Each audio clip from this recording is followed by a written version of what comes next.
Alright, today we're looking at Scott Hill and peak number 10,009, which is just the name that peakbagging.com gives this particular peak we're going to. So first off, you can see this little woodpecker on this very wooded area. The parking is just right off Guardsman Pass. There's not many parking spots. There is a bathroom, which is really weird, but you can only park like 5 cars in the actual parking lot. That's Scots Hill. So as you can see, we have to do a little loop to get around to it. And then most of this trail, if not all of it, if you want to do, is on this road. And the deer don't even care. They're just everywhere. This is the only deer I could take a picture of or take a video of before it ran away. But it's like, oh crap, there's a dude.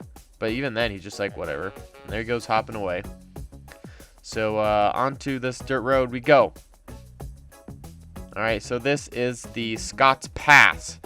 I'm not really sure where else it goes, but I'll look into that. So you just want to keep going up this big dirt road on the Great Western Trail to get to Scots Hill. There's a smaller trail, but don't go on that. Go on the big road. And you can kind of hear how windy it is up here. You can just see all the mountains of Big Cottonwood and Mill Creek behind me.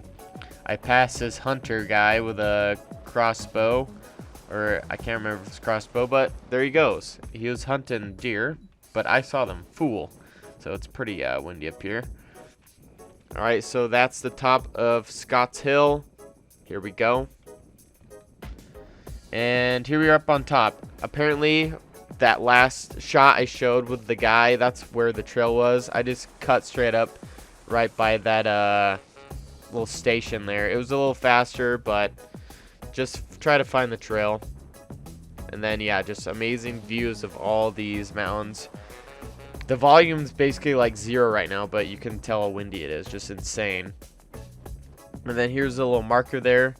Kind of weird it's done by BLM and not Forest Service, but I guess they owned all the land back in the day. It's a Forest Service. And we're approaching the second little station we are on here. And you can tell still just a lot of dirt road.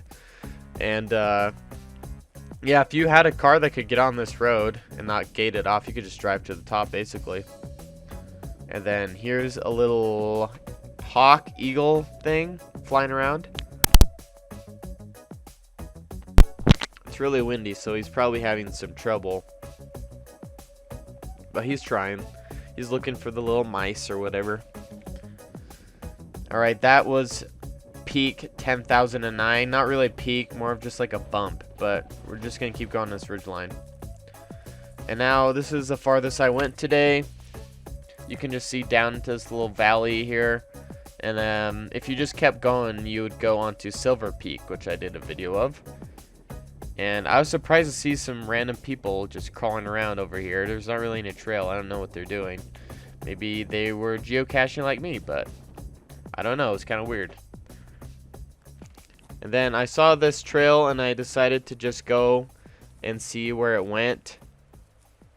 But yeah, apparently it's a really crazy biking trail. I encountered like a million bikers on it. It's really forested and really flat. The only problem is the bikers. But if you don't mind that, it's a pretty good trail. It just keeps going through all these little trees. And we're going back into the non-forest area. And then this area, it was probably like 10 a.m. Just tons of bikers on a Wednesday morning. It was just insane. But I'm glad the trail eventually led back to the this road that I was originally on. It would suck if it didn't, but it did. Alright, for these hikes I have 3 criteria: solitude, scenery, and difficulty. Solitude is just how many people are on the trail with you. Scenery is obviously the good views around, and difficulty is just how hard it is. So first, I'd give Solitude a 3, especially because I came on a Wednesday morning and it was still packed, so I can only imagine how packed it would be on a weekend. If you're on the ridge like I did, I didn't see anyone particularly hiking on the ridge, but as soon as you get back down on the road, just tons and tons and tons and tons of hikers and mostly bikers, so like a 3. And scenery, I would probably give it a 8, maybe even a 9 because of the great mountain views. But the fact that you're just hiking on a dirt road basically the whole time, and there's just like weird utility outposts everywhere, kind of detracts from the scenery. So that'd bring it down to 7, but still really great views of all the peaks. And then difficulty's a 6. There's obviously some nice steep points, obviously, to the little peaks, but mostly it's just on flat dirt road most of the time. You could make it harder on yourself, but overall probably 6. So if you enjoyed this video, thanks for watching, and have a nice day.